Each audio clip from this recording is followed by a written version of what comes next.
Hello students, today we will discuss important question regarding TGT science exam. कौन सा element जो है वो नहीं कॉमन नहीं है बेकिंग सोडा और सोडा है इसके अंदर। तो देखो, बेकिंग सोडा को हम बोलते हैं सोडियम बाइकार्बोनेट NaHCO3 और सोडा इसको बोलते हैं हम सोडियम कार्बोनेट Na2CO3। अब देखो, इनके अंदर कॉमन क्या नहीं है, hydrogen. Answer will B hydrogen. Next देखो, कॉलम 1 और कॉलम 2 को मैच करो। हमारे पास रेडिएशंस दे रखी हैं, एक्सरे, विजिबल रे, अल्ट्रावायलेट रे, इंफ्रारेड रेज। तो हमारे पास देखो, हम ट्रिक से याद रख सकते हैं CGX UVIMR।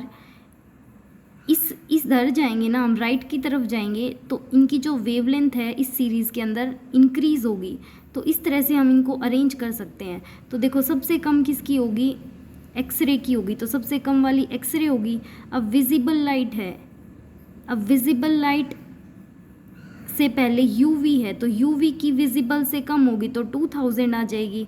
अब लास्ट में क्या, इंफ्रा की सबसे ज़्यादा होगी तो ये 10,000 एंगस्ट्रोम आ जाएगी। एंगस्ट्रोम जो है ये वेवलेंथ की यूनिट होती है। नेक्स्ट देखो, select the incorrect pair of the food article and the plant part from which it is obtained from the following. तो यहाँ पे जो इनकरेक्ट है वो है जिंजर, क्योंकि जिंजर क्या होता है, एक स्टेम का पार्ट होता है, ना कि रूट का। जो टी हैं वे लीव्स से होती हैं, टर्मरिक स्टेम होता है, और वीट क्या है, फ्रूट के अंदर आता है।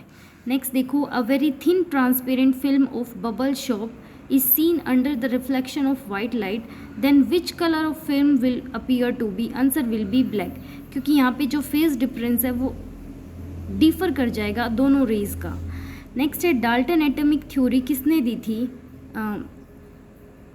डाल्टन ने ही दी थी एटॉमिक थ्योरी। तो इसने क्या क्या कहा था, देखो, law of conservation of mass ये बताया था इसने, कांस्टेंट प्रोपोर्शन ये बात भी दी थी, लेकिन लॉ ऑफ रेडियो एक्टिविटी इसको इसने रिप्रेजेंट नहीं किया था। लॉ ऑफ मल्टीपल प्रोपोर्शन इसको भी बताया था।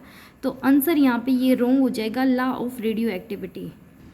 नेक्स्ट देखो, the storage of energy at consumer level is known as secondary productivity. ये बात सही है, रॉन्ग स्टेटमेंट हमें फाइंड आउट करनी है। अब कोई चीज़ कंज्यूमर के पास पहुंच जाएगी तो वो सेकेंडरी पार्ट में आ जाएगी। अब क्या कह रहा है, in an ecosystem maximum energy is stored at producer level. ये बात भी सही है कि मैक्सिमम एनर्जी किसके पास स्टोर होती है, जो प्रोड्यूसर होता है उसके पास स्टोर होती है। नेक्स्ट है, ecosystem turn by, ecosystem Odum ने दी थी, ये बात रॉन्ग है क्योंकि ये टर्म जो है सर आर्थर जी जेंसली ने दी थी। नेक्स्ट है, rate at which organic molecule are formed in an autotroph is called gross primary productivity. क्या कह रहा है, जिस रेट से ऑर्गेनिक मोलिक्यूल की फॉर्मेशन होती है ऑटोट्रोप के केस के अंदर उसको बोलते हैं हम ग्रोस प्राइमरी प्रोडक्टिविटी। नेक्स्ट देखो, अ प्लांट विद जीनोटाइप ये गिवन है is self pollinated, then what proportion of progeny will show the genotype this. देखो, हमारे पास क्या दे रखा है, इस तरह की कुछ जीनोटाइप दे रखी है। अगर नॉर्मल केस के अंदर देखें, अगर हमारे पास हेट्रोजाइगस दे रखे होते, हमारे पास अब यहाँ पे होमोजाइगस भी है और हेट्रोजाइगस भी है। अगर अकेला हेट्रोजाइगस होता तो हमारे पास फॉर्मूला होता है 2 की पावर n। अगर मान लो ये वाला केस होता XXYY वाला, तो यहाँ पे देखो 4 आ जाता, 2 की पावर 4, 2 दूनी 4, 4 दूनी 8 आंसर आ जाता, 16 हो जाता, 4 4 जा 16। ठीक है, लेकिन यहाँ पे होमोजाइगस दे रखा है तो सबसे पहले हम गैमेट्स की फॉर्मेशन करेंगे। तो यहाँ पे इस जीनोटाइप से 4 number of gametes formation takes place होगी, कुछ इस तरह, W, capital W, capital X, capital Y, capital Z। आगे देखो, capital W, capital X, small y, capital Z, capital W, small x, capital Y, capital Z, capital W, small x, small y, capital Z। अब देखो, इस तरह अगर हम इनको arrange करेंगे तो हमारे पास 16 प्रोजेनी इकट्ठी हो जाती हैं, इधर से 4, इधर से 4, तो टोटल नंबर ऑफ 16 हो जाएंगी ये। अब हमारे को दे रखा है कि इसकी बतानी है कि इसका कंपैरिजन करना है कि कितनी जीनोटाइप बनेगी। तो हमारे पास एक ही टाइप बनेगी इन 16 में, तो रेशो आ जाएगा 1/16। नेक्स्ट देखो, 2 chemical substances X and Y combine together to form product P which contains both X and Y। अब देखो, X और Y दो एलिमेंट ले लिए यहाँ पे, और एक प्रोडक्ट दिया, मतलब एक कंपाउंड मिल रहा है हमें यहाँ पे। तो X and Y can not be broken, अगर ब्रोकन नहीं हो सकते इसका मतलब क्या है कि वो एलिमेंट फॉर्म में है into simpler substances by simple chemical reaction, which of the following statement is correct. देखो पी क्या है, कंपाउंड है, ये बात सही है। X and Y are compounds, X and Y compound होते तो ब्रेक हो सकते थे, लेकिन ये ब्रेक नहीं हो सकते, तो ये एलिमेंट के केस के अंदर आएंगे। और पी जो है एक कंपाउंड है, तो इसकी फिक्स्ड प्रोपोर्शन होगी, फिक्स कंपोजिशन होगी। तो फर्स्ट, सेकंड और फोर्थ जो है ये स्टेटमेंट राइट हो जाएगी। नेक्स्ट देखो, the earth's part responsible causing earthquake, right answer will be crust of earth. Next है, beats are heard due to interference of two sound waves. The intensity of sound changes from maximum to minimum in 100 millisecond. The difference in frequency of two waves. देखो क्या कह रहा है हमारे से कि हमें डिफरेंस बताना है कि फ्रीक्वेंसी ऑफ टू वेव्स के अंदर क्या आएगा। तो टू वेव्स की बात आ गई तो हम टाइम पीरियड 2 का लेके चलेंगे, तो 2 × 100। अब मिली सेकेंड का बताया है तो हम इसको 10⁻³ से मल्टीप्लाई कर लेंगे। अब हमारे पास फ्रीक्वेंसी कैलकुलेट करनी है, तो फ्रीक्वेंसी का फॉर्मूला होता है 1/T, 1/200 मल्टीप्लाई 10⁻³ सेकेंड, तो आंसर आ जाएगा 5 हर्ट्ज़। नेक्स्ट देखो, in a fluid mosaic model of plasma membrane, fluid mosaic model था प्लाज्मा मेम्ब्रेन के लिए, तो उसके अंदर क्या था कि जो फोस्फोलिपिड्स हैं वो बाई लेयर फॉर्म करेंगे और जो कि प्रोवाइड करेगी हमें फ्लूइडिटी। जो फोस्फोलिपिड्स हैं, प्लाज्मा मेम्ब्रेन फोस्फोलिपिड से बनी हुई है, वो बाई लेयर की फॉर्मेशन करेंगे जो हेल्प करेगी फ्लूइडिटी प्रोवाइड करवाने में। नेक्स्ट देखो, which of the following crop is not suitable for Lumi soil, answer आएगा पैडी क्रॉप, क्योंकि पैडी के लिए हमें क्ले सोइल ज़्यादा प्रेफर करेंगे हम यहाँ पे। कॉटन के लिए हम लूमी सोइल लेके चलेंगे, वीट के लिए भी और पल्सेस के लिए भी। लेकिन पैडी सोइल के लिए हमें क्ले सोइल की रिक्वायरमेंट होती है, क्योंकि इसको वाटर की ज़्यादा रिक्वायरमेंट होती है, और क्ले सोइल के अंदर वाटर जो है ज़्यादा परकोलेट नहीं हो पाएगा। नेक्स्ट देखो, cells that maintain marrow cells are called, कौन सी सेल्स हैं जो मैरो सेल्स को मेंटेन रखती हैं, दैट आर ओस्टियोसाइट्स। ओस्टियोसाइट्स वो जगह होती है जहाँ पे ओवम प्रोड्यूस होता है। नेक्स्ट देखो, a torque of 50 newton metre acting on a wheel at rest rotate through 200 radian in 5 second. हमें एंगुलर एक्सेलरेशन कैलकुलेट करनी है, तो हमारे पास फॉर्मूला होता है angular acceleration equals to 1/2 AT²। हमारे पास रेडियन एंगल दे रखा है, 1/2 ए हम क्या करेंगे कैलकुलेट कर लेंगे। टाइम पीरियड हमारे पास दे रखा है 5 सेकेंड का, तो 5 × 5 रिजल्ट आ जाएगा 16 मीटर पर सेकेंड स्क्वायर, यह आ जाएगी एंगुलर एक्सेलरेशन। नेक्स्ट देखो, species are static, species static नहीं होती, डायनेमिक होती हैं। Unit in classification, species do not change with time, अगर स्पीसीज क्या होती हैं इवोल्यूशन होता रहता है, तो दोनों बात क्या है फॉल्स हैं। Next, which of the following metal are present in the anode mud during electrolytic refining of copper, तो आंसर आएगा गोल्ड। देखो इस केस के अंदर हमें क्या याद रखना है कि एनोड जो होता है उसके ऊपर इम्प्योर मेटल जो है वो स्टे करती है, और कैथोड के ऊपर हमेशा प्योर मेटल स्टे करती है। नेक्स्ट देखो, a transparent cube contain small air bubble, it's apparent distance is 2 cm when see through one face and 5 cm when see through other face. If the refractive index of material of the cube is 1.5, the real length of the edge of the cube must be. यहाँ पे देखो हमारे पास formula होता है refractive index equals to real depth divide by apparent depth. तो हमारे पास दे रखी है रिफ्रैक्टिव इंडेक्स, हमारे पास अपीयरेंट डेप्थ दे रखी है, दो केसेस के लेफ्ट से और राइट से, तो दोनों का हम रियल डेप्थ निकाल लेंगे दोनों के केस के अंदर, और दोनों को प्लस करेंगे तो हमारे पास टोटल लेंथ आ जाएगी उस क्यूब की, आंसर आ जाएगा हमारे पास 10.5 सेंटीमीटर।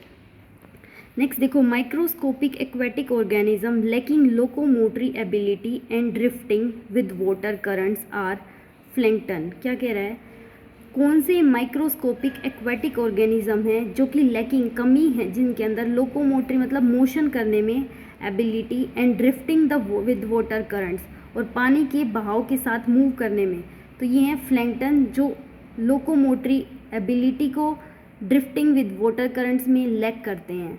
नेक्स्ट है, विच one of the following is wrongly matched, तो टेंडन जो होते हैं वो कनेक्टिव टिश्यू होते हैं जो बोन और मसल्स को कनेक्ट करते हैं।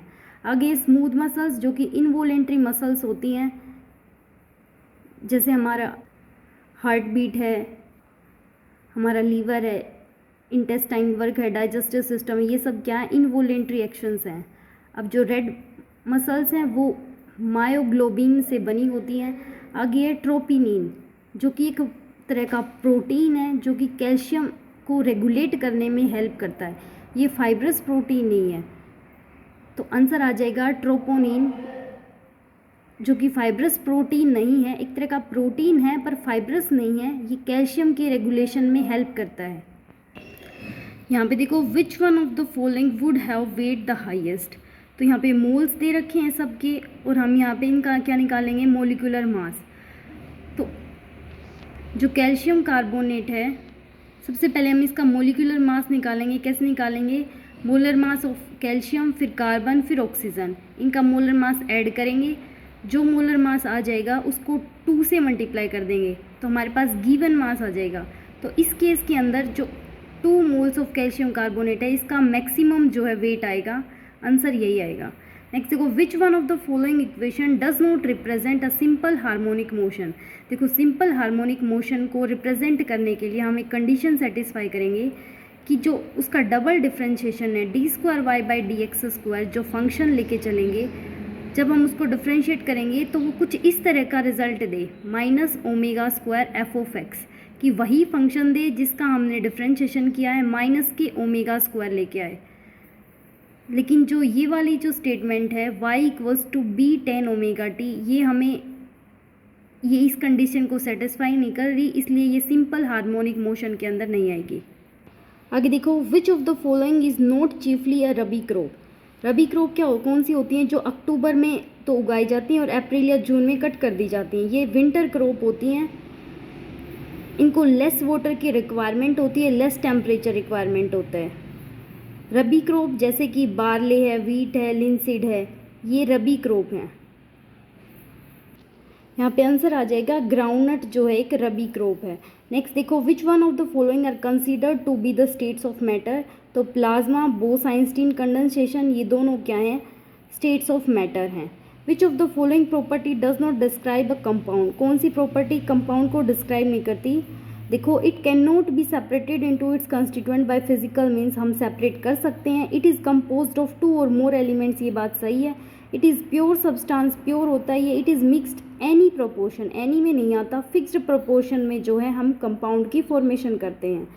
नेक्स्ट देखो which of the planet has largest number of satellite. Answer will B Saturn, जिसके पास 146 नंबर ऑफ सैटेलाइट हैं, जिसको हम रिंग प्लैनेट के नाम से भी जानते हैं। ये सेकंड लार्जेस्ट प्लैनेट है हमारा सोलर सिस्टम का। और जो वीनस है और मरकरी है उसके पास कोई भी प्लैनेट नहीं होता, सॉरी सैटेलाइट नहीं होता। नेक्स्ट देखो which one of the following process release heat. तो कंडेंसेशन करेगी यहाँ पे रिलीज, और फ्रीजिंग करेगी। लेकिन जो वेपराइजेशन है और जो मेल्टिंग है यहाँ पे हीट रिलीज नहीं करेंगी, तो आंसर आ जाएगा कंडेंसेशन और फ्रीजिंग। नेक्स्ट देखो consider the following statement in reference to green manure and select the incorrect statement using the code given below. तो green manure is rich in organic matter, ये बात सही है। ऑर्गेनिक वो हैं जो डिकम्पोज हो सकते हैं।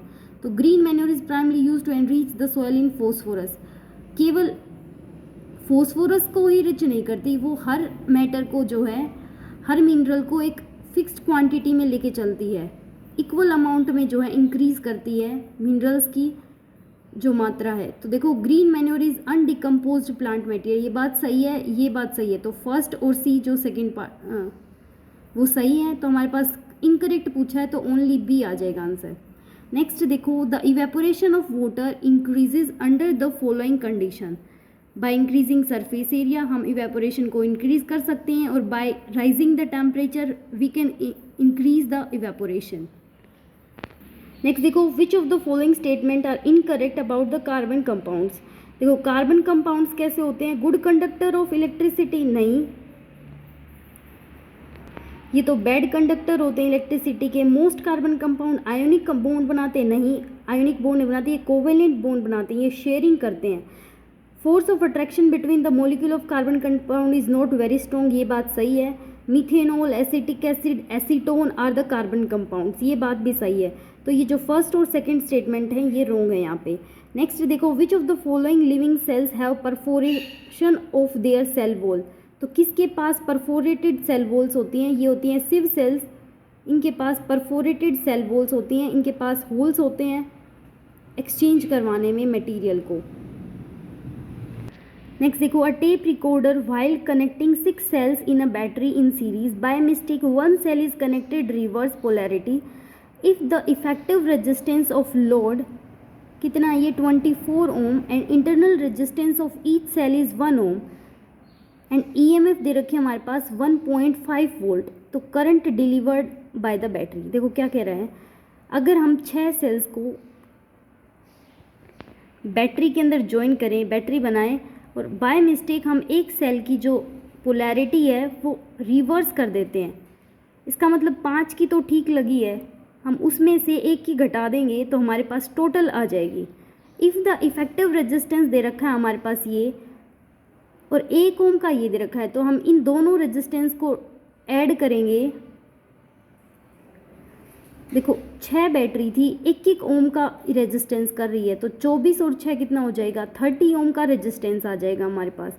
और ईएमएफ दे रखी है हमारे पास 1.5 वोल्ट। देखो यहाँ पे ई इफेक्टिव कैसे निकालेंगे, 5 जो सेल्स हैं हमारे पास उनकी वोल्टेज दे रखी है, माइनस कर देंगे हम 1 की वोल्टेज, तो हमारे पास इफेक्टिव जो वोल्टेज है ईएमएफ है वो आ जाएगी 6 वोल्ट। हमारे पास रिलेशन होता है I equals to Q divided by T, resistance हमारे पास 30 ओम बन गया था, V equals to I R. तो यहाँ से हम करंट कैलकुलेट कर लेंगे, 6 डिवाइडेड बाई 30 0.2 एम्पेयर आ जाएगा कि इतना जो करंट है सर्किट के अंदर फ्लो करेगा। नेक्स्ट देखो, electric current flowing through a circular coil of radius R, ratio बताना है magnetic field at the centre of coil and that of distance √3r from the centre of coil on its axis. तो देखो magnetic field centre पे होता है μ0I divided by 2r और magnetic field access पे होता है μ0I r² divided by 2 into r² plus x² whole की पावर 3/2। तो हमारे पास x की वैल्यू दे रखी है √3r, हम यहाँ पे वैल्यू पुट करेंगे तो हमारे पास b एक्सिस की जो वैल्यू है वो आ जाएगी μ0I डिवाइडेड बाई 16r³। ये ऊपर मल्टीप्लाई में r² है, r² से r³ कैंसिल हो जाएगा तो r बच जाएगा नीचे। तो देखो कैसे सोल्व करेंगे, magnetic field at the centre to the magnetic field at the axis, μ0I divided by 2r, μ0I divided by 2 into 8r। First वाले सीन से सारा ये कैंसिल हो जाएगा, 8:1 आ जाएगा magnetic field at the centre to the axis. Next देखो, a person of mass 60 kg standing on the spring balance inside a lift, if the lift falls downward then the reading of the spring balance will be equal to। देखो जैसे सब इसने पहले ही बता दिया कि free fall की condition है, तो यहाँ पे एक्सेलरेशन ड्यू टू ग्रेविटी 0 हो जाएगा तो फोर्स 0 हो जाएगा, तो आंसर आ जाएगा 0। नेक्स्ट देखो, which of the following is not the member of kingdom Monera, answer will B slime moulds. ये ब्लू ग्रीन एल्गी है, माइकोप्लाज्मा है और मिथेनोजन्स हैं, ये सारे क्या हैं, मोनेरा से बिलोंग करते हैं, एल्गी, माइकोप्लाज्मा और मिथेनोजन्स। जो माइकोप्लाज्मा होता है उसके पास सेल वॉल नहीं होती, ब्लू ग्रीन एल्गी को साइनोबैक्टीरिया बोलते हैं। आगे देखो, what will be the pressure on a swimmer 10 metre below the surface of lake, answer will be 2 atmosphere. देखो कैसे कैलकुलेट करेंगे हम, pressure on swimmer, atmosphere pressure और प्रेशर ऑफ वाटर। तो एटमोसफियरिक प्रेशर दे रखा है 1 एटमोसफियर और वाटर का प्रेशर हो जाएगा ρgh। रो क्या है, density, g acceleration due to gravity, h height है। अब डेंसिटी ऑफ वाटर है 10⁻3, acceleration due to gravity 10, height दे रखी है हमारे पास 10, तो ये आ जाएगा 10⁵ पास्कल, जो कि इक्वल होता है 1 एटमोसफेरिक के। तो यहाँ पे 2 एटमोसफेरिक प्रेशर लगेगा जब कोई भी स्विमर इतनी हाइट के ऊपर जो है स्विम करेगा। यहाँ पे below the surface of lake लिख रखा है, तो below the surface of lake पे जाएगा तो इतना प्रेशर जो है 2 एटमोसफेरिक प्रेशर जो है बियर करेगा। नेक्स्ट देखो, which of the following could represent the thermite reaction, answer will be aluminium plus iron oxide gives aluminium oxide plus iron. Next है select the essential part of the flower using the code.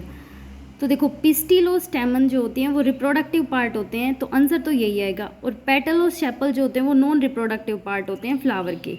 Next है विच one of the following set can be used for the denaturation of ethyl alcohol. तो denaturation के लिए use किया जाता है methanol को, pyridine को, कॉपर सल्फेट को और एसीटोन को। तो ये बात याद रखना, इंपॉर्टेंट क्वेश्चन है। डीनेचुरेशन ऑफ इथाइल एल्कोहल के लिए मिथेनॉल, पायरिडीन, कॉपर सल्फेट को यूज़ किया जाता है। नेक्स्ट देखो अ सिंपल पेंडुलम है जिसका टाइम पीरियड T1 दे रखा है when it is on earth surface, जब वो अर्थ सरफेस के ऊपर है। T2 दे रखा है जब वो किसी हाइट के ऊपर चला जाता है तब T2 टाइम दे रखा है। तो where are is the radius of the earth, तो हमें वैल्यू बतानी है T2 divided by T1 will be. देखो हमारे पास रिलेशन होता है टाइम पीरियड का T equals to 2π√L divided by G। इसका मतलब क्या हो गया कि टाइम पीरियड जो है वो इन्वर्सली प्रोपोर्शनल हो गया √G के। अब हमारे पास रिलेशन होता है एक्सेलरेशन ड्यू टू ग्रेविटी का G equals to Gm divided by R square. अब हम किसी हाइट के ऊपर लेके जाएंगे तो R प्लस H का होल स्क्वायर आ जाएगा। अब देखो क्या कह रहा है यहाँ पे when taken to a height R, इसका मतलब क्या हो गया कि H और R इक्वल हो गए। तो हम इस केस के अंदर G equals to Gm divided by 2R का होल स्क्वायर हो जाएगा। ये हो जाएगा 4, तो ये क्या हो जाएगा 4R स्क्वायर हो जाएगा। अब देखो रेशो कैसे लेंगे हम, ये इन्वर्सली प्रोपोर्शनल है। तो देखो यहाँ पे acceleration due to gravity on earth to the height 1 divided by 1 divided by 4, 4:1। लेकिन हमारे को रिलेशन किसका बताना है, टाइम पीरियड का, जो कि इन्वर्सली प्रोपोर्शनल है G के। तो रेशो उल्टा हो जाएगा यहाँ पे। ये रेशो था T1 डिवाइडेड बाई T2 का, लेकिन हमें निकालना है T2 डिवाइडेड बाई T1, तो अपोजिट हो जाएगा रेशो। लेकिन ये है क्या, रिवर्स में है, तो आंसर आ जाएगा 2:1। देखो टाइम पीरियड अर्थ का निकालेंगे तो 1/√G ऑफ अर्थ, और ये आ जाएगा हाइट के ऊपर निकालेंगे तो 1/√ZH। तो इस हिसाब से निकालेंगे, इन्वर्सली प्रोपोर्शनल है, तो रेशो आ जाएगा टाइम पीरियड का T2 divided by T1, 2 divided by 1। Nature of calcium phosphate present in tooth animal, answer will B basic. जो टूथ एनिमल होता है हार्डेस्ट पार्ट होता है हमारी टीथ का, बॉडी का भी, ये बेसिक नेचर का होता है। आगे देखो ऑक्साइड जो नाइट्रोजन के फॉर्म होते हैं जब वो बर्न करता है तब फॉसिल फ्यूल नाइट्रोजन का, तो कौन कौन से ऑक्साइड बनते हैं नाइट्रोजन के, नाइट्रोजन ऑक्साइड और मोनोऑक्साइड। नाइट्रोजन मोनोऑक्साइड है और नाइट्रोजन ऑक्साइड है।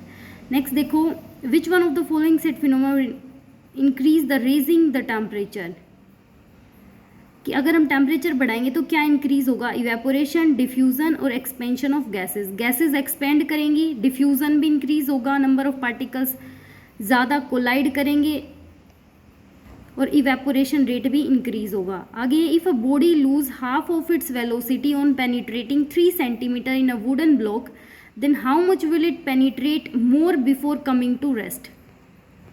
देखो क्वेश्चन में क्या बोल रखा है कि कोई बॉडी है जब वो हाफ जो वेलोसिटी है वो रिड्यूस कर देती है, जब वो 3 सेंटीमीटर तक पेनिट्रेट करती है, तो फाइनल जो वेलोसिटी होगी वो क्या आ जाएगी, u डिवाइडेड बाई 2।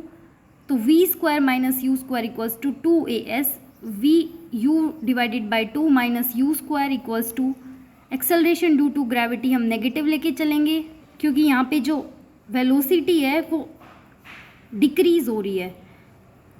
अब देखो यहाँ से रिलेशन आ जाएगा हमारे पास u square equals to 8a।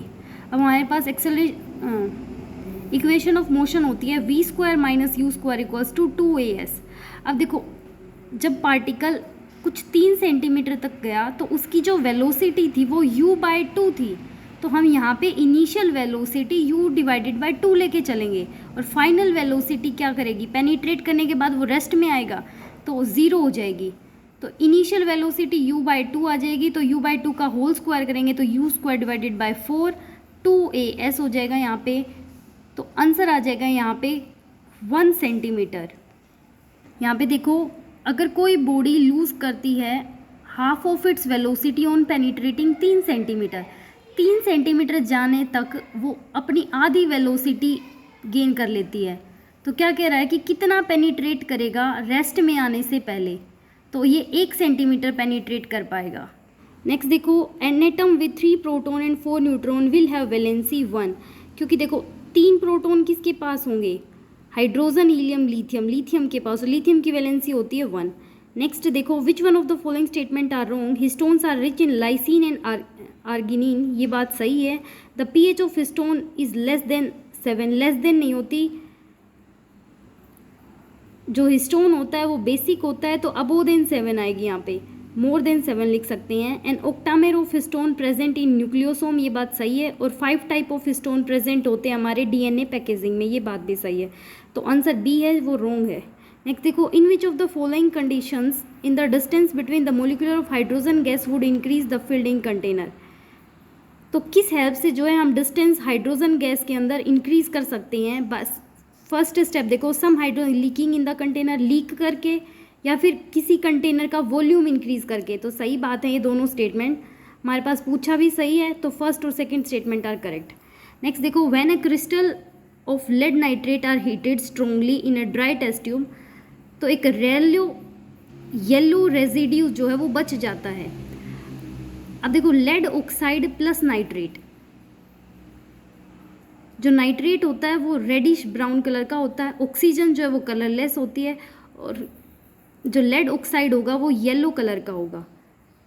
आगे देखो, which one of the following does not form acidic salt, answer will B phosphoric acid, क्योंकि क्या है ये वीक एसिड है, और कार्बोनिक एसिड भी जो है एसिडिक सॉल्ट नहीं बनाता। ये हाइड्रोक्लोरिक एसिड, सल्फ्यूरिक एसिड और नाइट्रिक एसिड ये एसिडिक सॉल्ट आसानी से बना सकते हैं। Which of the following statement are incorrect about the structure of atom, the atom is an individual particle, ये बात गलत है। All the atoms are stable in their basic state, ये बात भी सही है। सॉरी, इंडिविजुअल पार्टिकल है एटम, ये बात रॉन्ग है, क्योंकि एटम के अंदर तो इलेक्ट्रॉन, प्रोटॉन, न्यूट्रॉन भी हैं, तो उनको कैसे डिवाइड किया, तो ये इंडिविजुअल पार्टिकल तो है नहीं। और stable in their basic state, ये स्टेटमेंट भी फॉल्स है, तो हमारे पास इनकरेक्ट पूछा है। देखो करेक्ट स्टेटमेंट देखते हैं, the atom as a whole is neutral, neutral होता है एटम तभी स्टेबल है। आगे, the whole mass of an atom is concentrated in the nucleus, सब पूरा जो मास है वो न्यूक्लियस के अंदर कंसनट्रेटेड होता है, ये बात भी सही है। तो गलत स्टेटमेंट पूछी है, तो सेकंड और fourth statements are incorrect. Next देखो, which one of the following statements is totally wrong about the occurrence of notochord while the other 3 are correct. देखो फर्स्ट स्टेटमेंट है ये प्रेजेंट होते हैं टेल ऑफ एक्सकीडियन लार्वा के अंदर, ये बात सही है। It is placed by vertical column in the adult toad, ये बात भी सही है। आगे देखो, it persist throughout life in amphioxus and extend from head to tail, ये बात भी सही है। लेकिन ये not persistent throughout life in chondrichthyes, तो ये बात क्या है, रॉन्ग है नोटोकोड के लिए। नेक्स्ट देखो, which one of the following statement is totally wrong about the, ये क्वेश्चन हो चुका है हमारा। यहाँ पे देखो, आयरन जो है वो नेसेसरी होती है हमारी भी ह्यूमन बॉडी के लिए, ये बात भी सही है।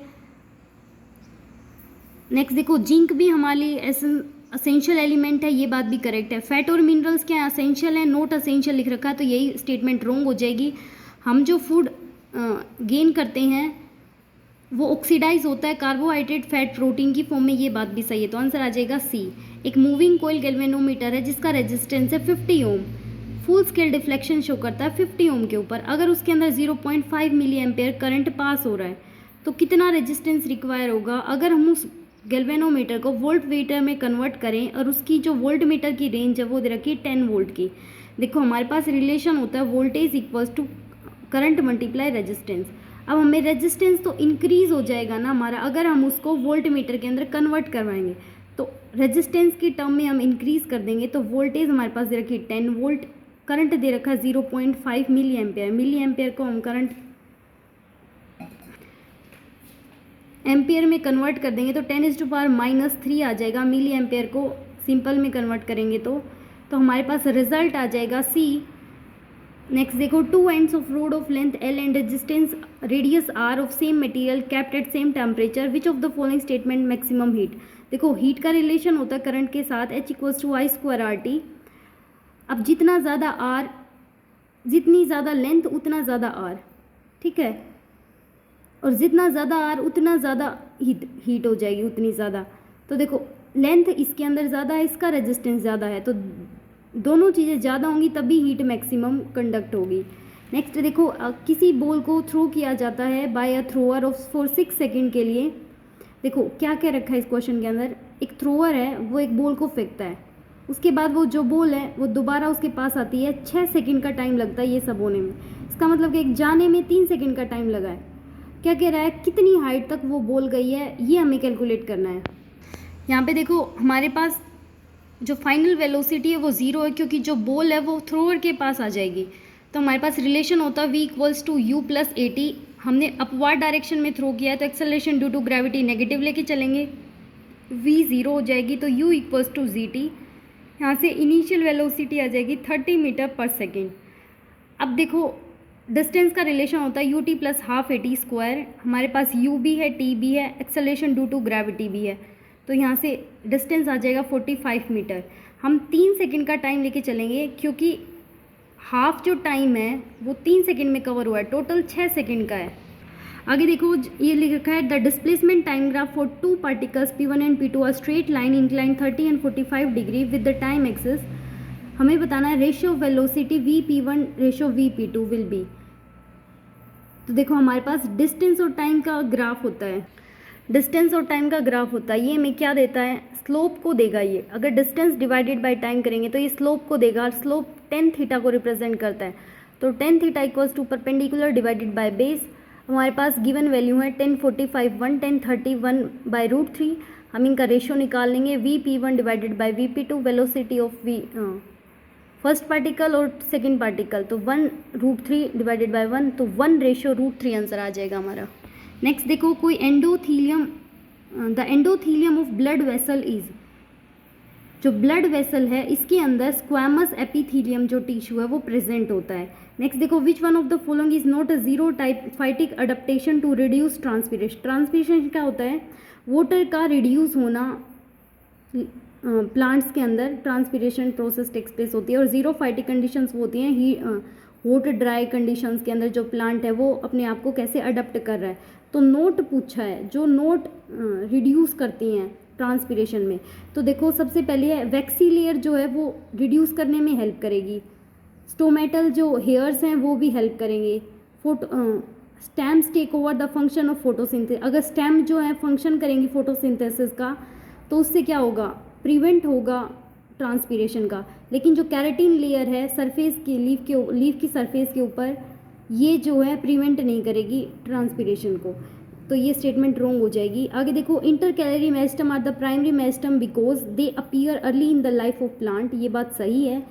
देखो मेरिस्टम इंटर कैलरी मेरिस्टम वे टिश्यू होते हैं जो नोड्स के ऊपर प्रेजेंट होते हैं, जैसे आपने गन्ने के ऊपर देखा होगा जो वो बीच में नोड्स प्रेजेंट होते हैं वो इंटर कैलरी मेरिस्टेमेटिक टिश्यू को रिप्रेजेंट कर रहा है। तो ये क्या कह रहा है, दे appear early in the life of a plant, ये पहले ही आ जाते हैं प्लांट के अंदर और formation of primary plant body में हेल्प करते हैं।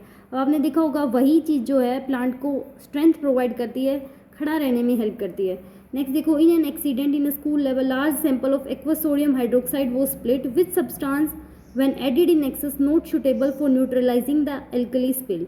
क्या कह रहा है, किसी स्कूल लैब के अंदर सोडियम हाइड्रोक्साइड कहीं बिखर जाता है तो कौन सा सब्सटेंस हेल्प करेगा न्यूट्रलाइज करने में उस एसिड को। तो यहाँ पे नोट पूछा गया है नहीं करेगा, तो ऑक्सैलिक एसिड कर जाएगा, सिट्रिक एसिड भी कर जाएगा, सोडियम हाइड्रोजन सल्फेट भी करेगा, लेकिन सल्फ्यूरिक एसिड उसको जो है न्यूट्रलाइज नहीं कर पाएगा, वाटर भी उसको न्यूट्रलाइज नहीं कर पाएगा। Thank you.